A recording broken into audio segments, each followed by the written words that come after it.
Ce Shabbat que nous aurons le bonheur de vivre est un des Shabbats les plus marquants du calendrier, puisqu'il est appelé le Shabbat Hagadol, le grand Shabbat. C'est celui qui précède la fête de Pessah, qui arrive très bientôt la semaine prochaine.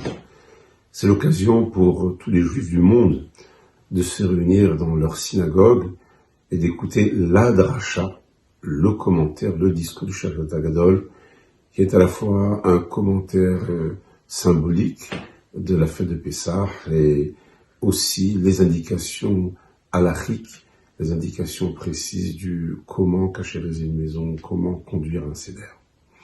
Cette année, nous sommes hélas tous confinés dans nos maisons. Nous ne pourrons pas partager les tefilot, les offices ensemble. Et donc, comme j'imagine beaucoup de rabbanim, l'idée simple était de vous proposer une vidéo, bien sûr plus courte que la drache de Shabbat Hagadol, mais qui, je l'espère, permettra de vous inspirer quelques réflexions en vue de cette fête magnifique, malgré tout, malgré les circonstances, cette magnifique fête de Pessah qui s'approche de nous à grands pas.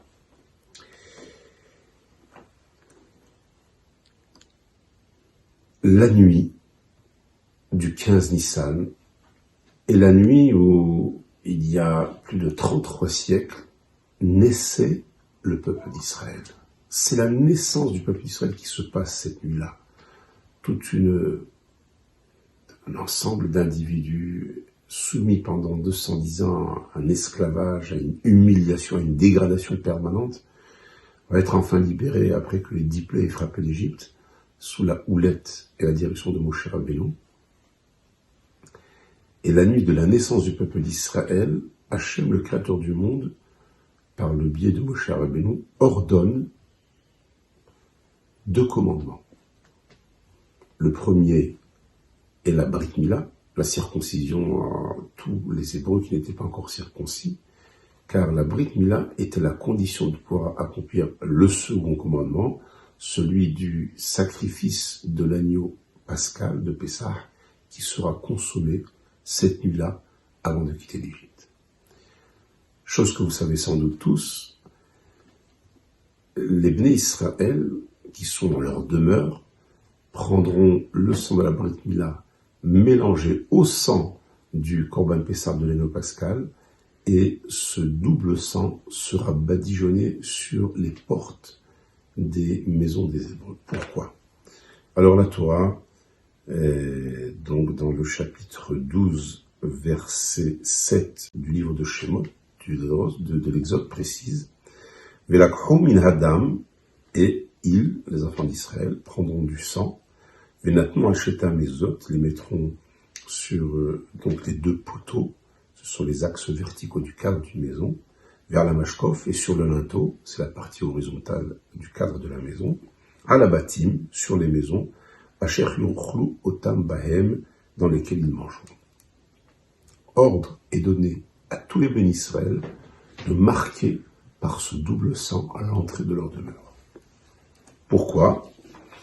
La Torah précise, dans le verset 12, « Car dit Hachem, dit le Créateur, « Ve'avarti be'eretz Mitzrayim » je passerai dans le pays d'Égypte, Balaïla Hazé, cette nuit-là, Vehiketi Kol Bechor, je frapperai tout premier-né, Be'eret Misraïm dans le pays d'Égypte, Mais Adam Ve'ad Behema, de l'homme jusqu'à l'animal, Ufrol Elohim Mitzrayim Erese Shefatim, et contre toutes les divinités d'Égypte, je ferai du jugement, Ani Hachem, le moi éternel. Par contre,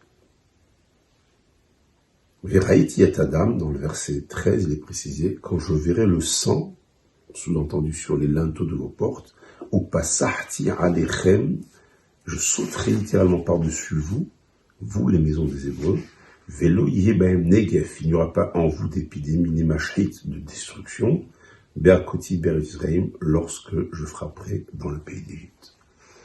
Là, quelque chose d'étonnant, qui nous interpelle bien sûr. La nuit où le peuple d'Israël naît, va devenir le peuple d'Israël. Il reçoit un ordre double, se circoncire, sacrifier l'agneau de Pessah, de prendre ces 2 sangs, de les mélanger, d'en marquer l'entrée de leur demeure. Ce pourquoi, pour être préservé de l'ange de la mort, qui lui, hélas et malheureusement, va frapper les premiers de l'Égypte. Alors pour quelle raison les Israël ont-ils eu besoin de ce double marquage? C'est Rashi, le fameux commentateur, toujours dans le 12e chapitre, mais cette fois-ci au verset 6, qui rapporte un midrash, un commentaire de nos sages. Rabbi Mathia ben Harash disait, en citant un verset du prophète Ézéchiel, Va'erevor alayich va'erech midosese. Je suis passé près de toi et je t'ai vu t'agiter, Bédamaïr dans ton sang. Ve'ine et iter et dodim. Voici que le temps de l'affection est arrivé. Que signifie ce verset? Rachid dit, Igia, Shvua. Est arrivé le moment d'accomplir le serment, chez Nishbat, il est Abraham, le serment que Hachem a fait à Abraham. Lequel? Chez Egal et Banav. J'ai prêté le serment de délivrer ses enfants. Mais, Lo Aya Beyadam Mitzvot Litrasek Baem Kelishi Galou. Les Israël n'avaient pas entre leurs mains des commandements qui génèrent le mérite suffisant pour leur permettre de sortir d'Égypte et d'être délivrés. Comme il est dit, Ve'at Aaron Ve'eria. Tu étais dévêtu et complètement nu. Ce qui veut dire que le peuple d'Israël était pauvre, ne possédait aucune mitzvah, donc aucun mérite de pouvoir sortir d'Égypte. Et Nathan lahem shete mitzvot, et Hachem leur a donné 2 commandements. Dam Pesach et Dam Mila. Le sang de l'année pascale et le sang de la circoncision. Shemalou be'oto alayla. Ils se sont donc circoncis, tous les Hébreux, cette nuit, avant de sortir de l'Égypte. Chez Neymar, et là, le fameux verset très connu d'Ézéchiel, Midbo Seset Bedamaer, tu t'es agité dans tes sangs. Pourquoi le pluriel? Bishne Damim, dans les 2 sangs, donc le sang de la Brit Mila et le sang de la circoncision. Voilà donc dans la vie, pour être sauvé d'une situation difficile, périlleuse, nous en savons quelque chose aujourd'hui, hélas, il faut générer des mérites. Or, les Israël n'ont pas de Torah, ils viennent de naître comme un peuple, il faut donc leur offrir l'occasion d'accomplir des mitzvot qui, elles, vont engendrer les mérites suffisants pour pouvoir sortir d'Égypte. Quelles sont les 2 premières mitzvot qu'Hachem va leur donner? Le sang de la circoncision de la Mila, de la Brit Mila, et le sang du Korban Pessah, du sacrifice pascal. Alors bien sûr, la question qui se pose immédiatement est de comprendre quelle nature particulière recèle ces 2 commandements pour qu'ils aient mérité d'être ceux qui vont permettre aux enfants d'Israël d'avoir des mérites et de sortir d'Égypte. Je voudrais citer l'enseignement d'un très grand maître chassidique, le Sfat Emet, qui est un rabbi de la dynastie de Gour, qui est une dynastie chassidique très puissante aujourd'hui, très importante en nombre. Il me semble que c'est même la première chassidoute du monde en importance. Et donc ce maître chassidique, qui a vécu le siècle précédent, soulignait un aspect très intéressant de ces 2 mitzvot, de ces 2 commandements. Il rappelle, comme on vient de le dire, que la nuit de la sortie d'Égypte est donc la nuit de la naissance du peuple d'Israël, et tout ce qui va se dérouler pendant cette nuit est frappé du sceau de l'origine.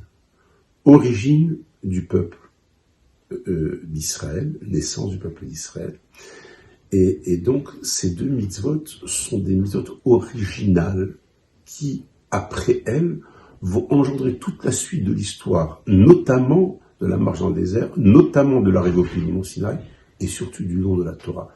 Elles sont une sorte de double vecteur anticipant le don de la Torah, mais qui vont, à travers ces 2 mitzvot, engendrer toutes les mitzvot de la Torah. Elles sont donc le fondement. La question est pourquoi est-ce que donc ces mitzvot sont 2 fondements?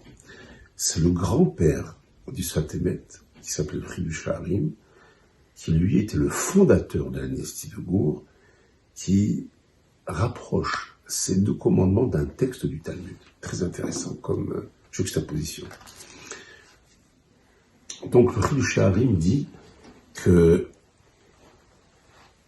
nous récitons tous les jours un texte fondateur et fondamental, essentiel, qui est le Shema Israël. Qui ne connaît pas ce fameux verset à la Torah, Shema Israël, Hashem Elokeinu, Hashem Echad. Écoute Israël, l'Éternel notre Dieu, l'Éternel est un. Ce verset est suivi, d'un premier paragraphe, Ve'ahavta et Hashem Elokecha, tu aimeras l'Éternel ton Dieu de tout ton cœur, de toutes tes forces, de tout ton pouvoir. Et ce premier paragraphe est suivi du deuxième paragraphe, Ve'haya im shamoa tishmu el mitzvotai, ce sera si vous écoutez le commandement. Le Talmud pose la question de la logique, de l'ordre de ces deux paragraphes. Et le Talmud dit ainsi, le premier paragraphe du Shema Israël sous-tend l'idée de ce qu'on appelle Kabbalat Ol Malchut Shamayim, l'acceptation du joug divin. Le second paragraphe, Ve'im Shamoa, sous-tend l'idée de ce qu'on appelle Kabbalat Ol Mitzvot, l'acceptation du joug des mitzvot. Il y a là une sorte de description du fondement de la foi juive qui s'articule autour de deux idées fortes. La première, c'est d'abord d'accepter l'idée d'un créateur et de comprendre que la grandeur de la vie est de soumettre toute notre existence sous le joug, sous les ordres, sous les commandements de ce créateur. Et dans un deuxième temps, Kabbalat Ol Mitzvot, l'acceptation des commandements eux-mêmes comme l'articulation de nos propres vies. Et le Chidush Harim dit qu'il y a une corrélation très forte entre la mitzvah de la Brit Mila, la circoncision, et l'acceptation du joug de la royauté divine, et qu'il y a une très forte corrélation entre la mitzvah de Korban Pessah, du sacrifice de l'Élo pascal, et Kabbalat Ol Mitzvot, et l'acceptation du joug des mitzvot. Comment cela s'explique-t-il? Qu'est-ce que c'est que la Brit Mila? C'est un geste que l'on fait sur son corps, à l'endroit de l'organe de la reproduction, qui est en fait une sorte de soumission de notre personnalité, d'une soumission de nos forces, de nos énergies, de notre intelligence, de nos savoir-faire, de nos ressources, de tout ce qui fait notre être humain devant son Créateur. C'est cela, la Brit Mila. Kabbalat Ol Malchut Shamayim, l'expression de l'acceptation du joug divin. Ma vie n'est pas un temps que je peux dépenser, que je peux développer de manière anarchique comme je pourrais le souhaiter dans tous les sens. La vie s'organise sous les ordres d'un créateur. Puis vient la misa du Korban Pessah, le sacrifice d'Élo pascal. Je rappelle que le plus grand dieu dans la mythologie égyptienne était justement l'agneau, et que, selon notre tradition, le 10 Nissan de l'année de la sortie d'Égypte était un Shabbat. Ce Shabbat-là, les bénis Israël ont reçu l'ordre d'attacher au pied de leur lit le dieu préféré des Égyptiens. Les Égyptiens qui étaient choqués de voir que ceux qui étaient soumis à leurs ordres, les esclaves, se permettaient d'attacher leur dieu. Ils demandaient aux Hébreux, pourquoi attachez-vous notre Dieu au pied de vos lits? La réponse est que nous allons sortir jeudi prochain, le 15 Nissan, et nous sacrifierons votre Dieu.